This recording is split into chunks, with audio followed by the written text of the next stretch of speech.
quarta revolução industrial une tecnologias de automação do processo, das mais variadas, para vários setores econômicos que já estão trabalhando nela, notadamente a indústria. Aqui em Pernambuco a gente tem uma fábrica da Fiat e eu dei a sorte de visitá-la, belíssima fábrica, que a gente vê os processos 4.0 já acontecendo lá.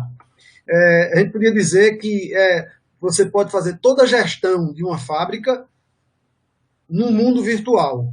Imagine o seguinte, lá na Bolívia, uma loja de carros que vende Fiat e vendeu todos os carros brancos que existiam no estoque da fábrica. Depois, uma loja do Rio de Janeiro também vende. Os processos têm que mudar. Deixa de produzir carro vermelho, produz carro branco. Um sistema comercial conectado a um sistema de planejamento fabril poderia, em tese, manipular essa produção e automaticamente fazer tudo rodar.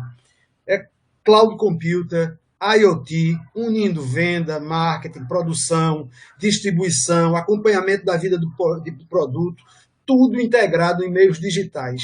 Poderíamos dizer dessa maneira. No nível estratégico, toda essa informação vai para Big Data, Data Lake, o Analytics, os dados, né, vão para Big Data, Data Lakes, e Analytics processa, transforma em informação que ajuda, por exemplo, na decisão de uma assembleia de acionistas para ampliar a fábrica em Pernambuco, gerar muito mais emprego para nós engenheiros.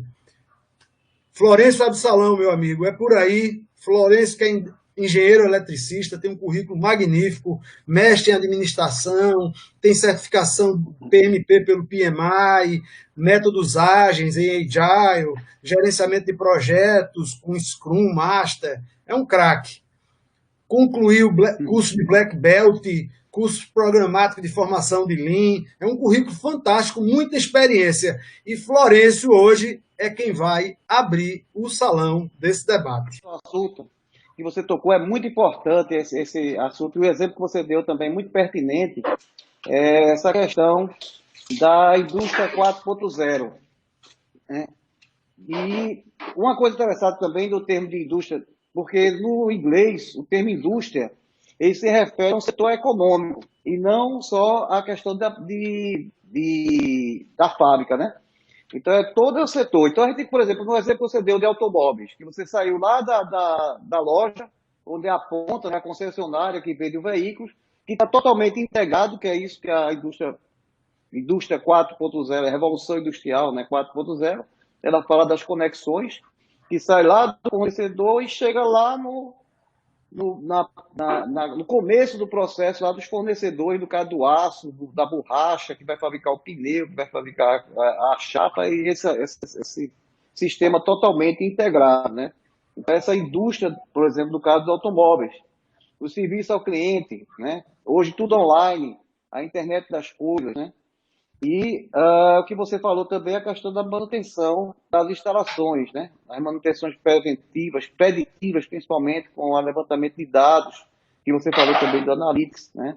Toda essa massa de dados que vai estar disponíveis e automatizados os processos e todas as máquinas para realizar o trabalho. Esse debate aqui vai ser interessante para a gente chegar na conclusão. Por exemplo, eu falei com algumas pessoas falando do CREA 4.0, e por isso que eu falei essa questão da indústria, que parece que mas o CREA não é uma fábrica. Não, meu amigo, indústria nesse sentido aqui tem sentido de setor econômico, né? Então, hoje a gente tem que a gente vai começar um pouquinho mais na frente, hoje o CREA é um grande cartório, né? São pastas, papéis, é um fluxo, e se perde documento.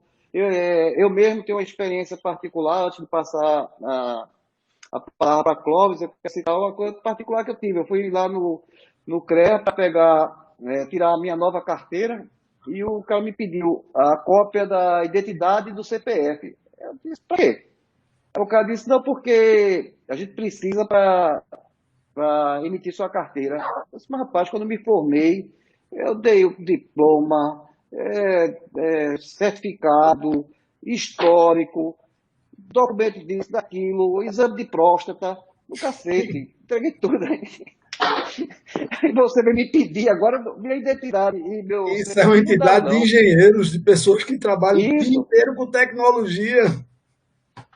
Aí veio o que o cara me disse. Não, é porque a gente guardou no arquivo morto e eu não tenho mais acesso. Esse problema é seu, né, meu amigo? Você tem esses meus dados, eu não vou dar esses dados novos, não. Ele queria que eu fosse procurar um lugar para tirar o xerox, né? Ou a cópia, né? Do meu documento. Esse rapaz, eu vou Cópia. encontrar outra que vai Cópia dar minha que mão, na minha rapaz. época de tecnologia eu era distribuidor da Canon, eu era concorrente, então é cópia. Xerox era a marca Exatamente, do é cópia, né? concorrente. Xerox é a marca que virou sinônimo do serviço. Mas essa discussão é interessante para a gente. Vamos pegar o gancho, né, da Revolução 4.0 para a gente chegar no CREA 4.0, que durante todo esse processo, 2021, 2023, quando chegar, vai ser um processo, uma jornada, que a gente vai começar, uma jornada de transformação para a gente melhorar a eficiência dos processos e os resultados do CREA, né? Clóvis, é com você. A bola agora é com o Clóvis. Clóvis, nosso amigo Clóvis, também é engenheiro, só que ele é engenheiro eletrônico. Ele tem muito conhecimento na área de internet das coisas, de automatização, de automação, sistemas integrados em tempo real. Bom dia, meu amigo Clóvis. Grande Bom figura que dia, eu conheci há pouco, através do Adriano, e sendo amigo de Adriano, é gente boa também. bom dia, Flávio, bom dia, Florencio, bom dia, pessoal que está assistindo. Olha, a gente tem que acreditar que a humanidade está em franco avanço, né? A humanidade está avançando, não é? Isso é inquestionável. E quando a gente olha as quatro etapas, né, que foi definido da indústria, a revolução industrial, etc. e tal, até chegar na indústria 4.0, a gente vê como o mundo saiu do primitivismo para o mundo moderno, né? E a gente está vivendo a indústria 4.0 em todos os setores, sobretudo na casa da gente. Quando a gente olha ao redor, é a indústria 4.0. E o CREA, como organismo, como Conselho de Engenharia, tem que virar o CREA 4.0, como o Florencio falou, das tecnologias modernas, e você também falou, a gente tem que integrar os sistemas. As pessoas não podem ficar indo e voltando e não resolver as coisas. As pessoas não podem levar papel para cá, papel para lá. É como se fosse um protocolo. Protocolo, papel para cá, papel para lá. Não é assim que funciona. O mundo mudou. Você digitaliza, manda tudo pela internet, governança digital, as coisas têm que acontecer rápidas, entendeu? Com inteligência artificial, a máquina pode processar. A máquina pode processar e executar algumas tarefas. E ela vai fazer. Não é que ela vai substituir o ser humano, ela vai poupar o ser humano de algumas tarefas repetitivas. Uma conferência de um documento, uma conferência é aquele joguinho que tinha no jornal, o jogo dos 7 erros. A gente não precisa ficar jogando o jogo dos 7 erros no dia do trabalho. A conferência tem que ser feita por uma máquina e não por um ser humano. Entendeu? Então, aquela pessoa que faz a conferência, a gente está subutilizando ela. Ela tem um potencial muito maior e a gente está limitando ela a fazer conferência de papel. Não precisa mais disso.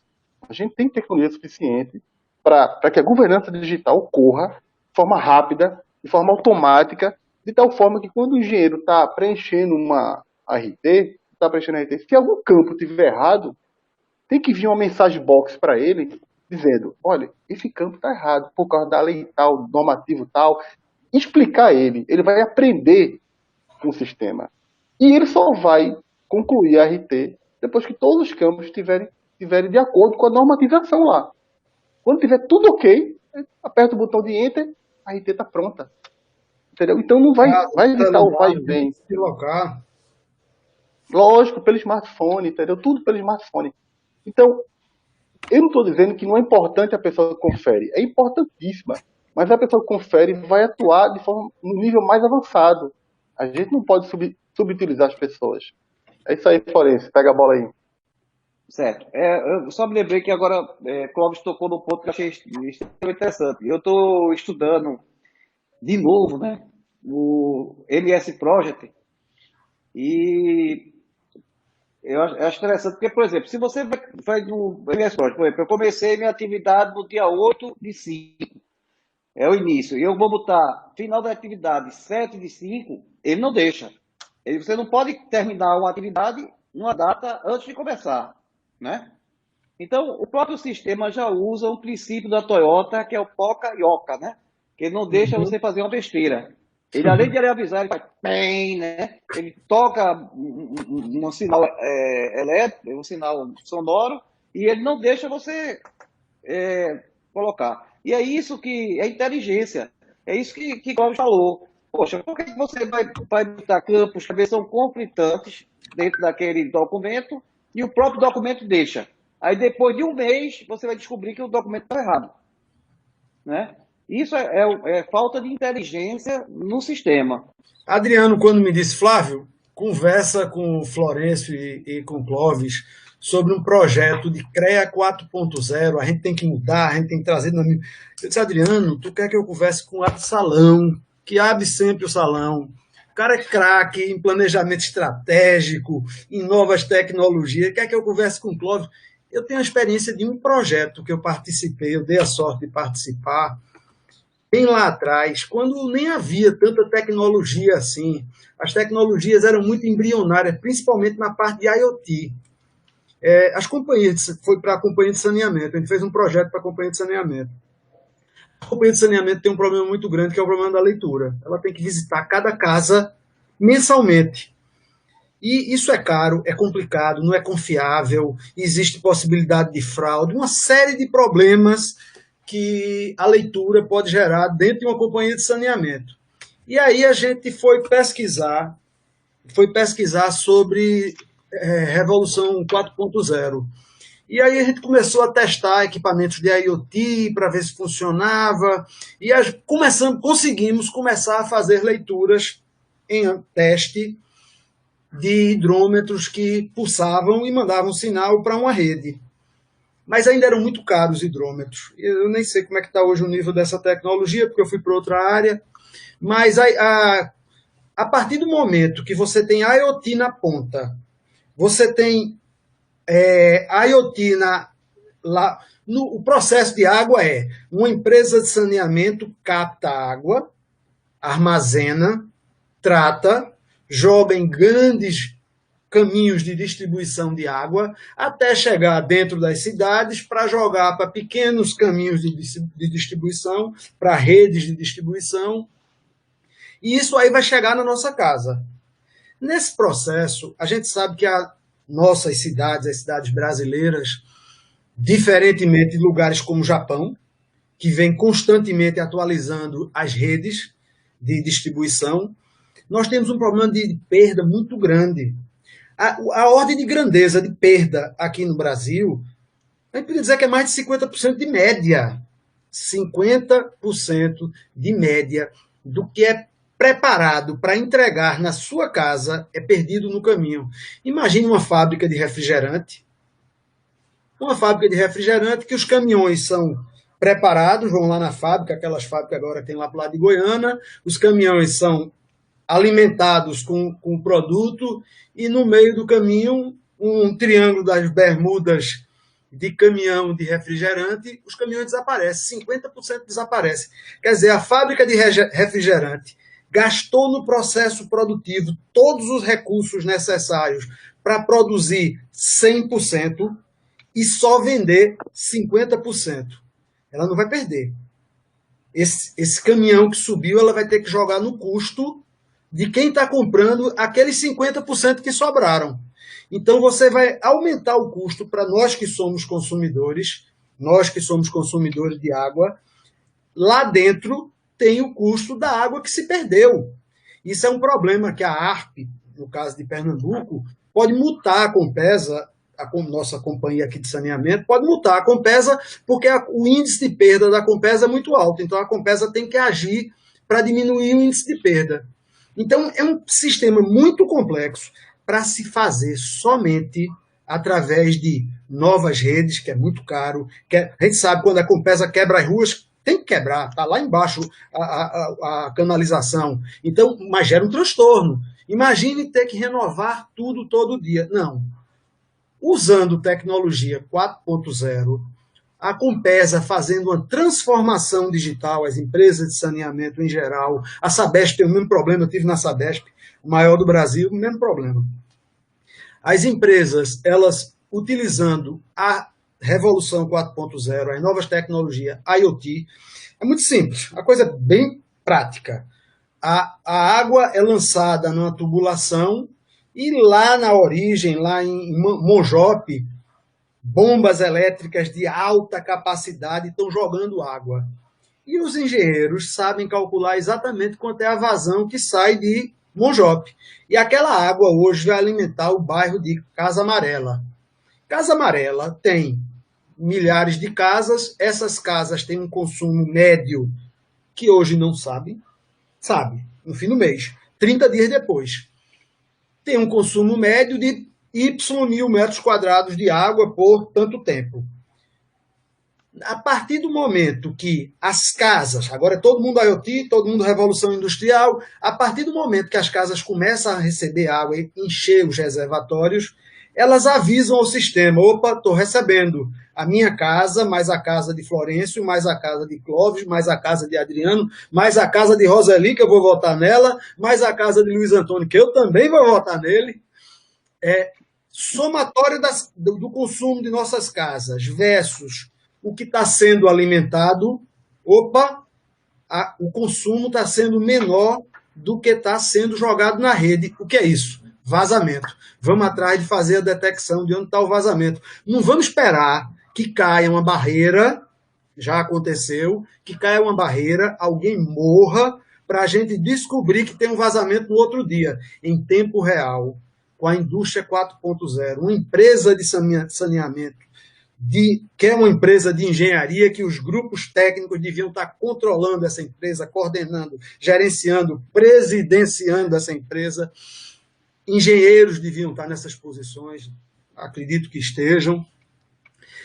Os engenheiros gerenciando essa Compesa, essa empresa de saneamento, eles vão fazer essas medições em tempo real e vão também poder prever, identificar furtos, mudanças de forma de consumo. Tem uma casa numa rua tal, número 35, que ela está classificada aqui como endereço residencial. Ela consumia 1.000 litros de água por semana. Só hoje consumiu 1.000 litros de água. Que tal um sistema inteligente, com IoT, com Analytics, com Data Lakes, com tudo isso que a Revolução Industrial vai precisar, ele ligar para a casa da pessoa: senhor Florencio, sua casa normalmente gasta 1.000 litros por semana. Só hoje o senhor gastou 1.000 litros. Eu estou sendo proativo, eu sou uma empresa competente de engenharia, que tem muitos engenheiros administrando, eles são muito inteligentes, engenheiros feito do Dr. Clóvis, que está lhe avisando para o senhor não gastar dinheiro, que está tendo uma perda de água. Aí a Florencio, que não é bobo, vai descobrir onde está, vai fechar as possibilidades de onde é que pode estar vazando e vai evitar isso e vai economizar dinheiro. Mas pode ser também que Florencio, que morava numa casa, vendeu a casa a outra pessoa, que não é engenheiro, e essa pessoa abriu na casa de Florencio uma lavagem de carros. E aí passou a consumir com a tarifa de residencial. Então, essas coisas todas podem ser utilizadas para potencializar os negócios de uma empresa. Aí, Florencio, a minha dificuldade era essa, e aí você vai clarear para mim. Isso é possível no CREA?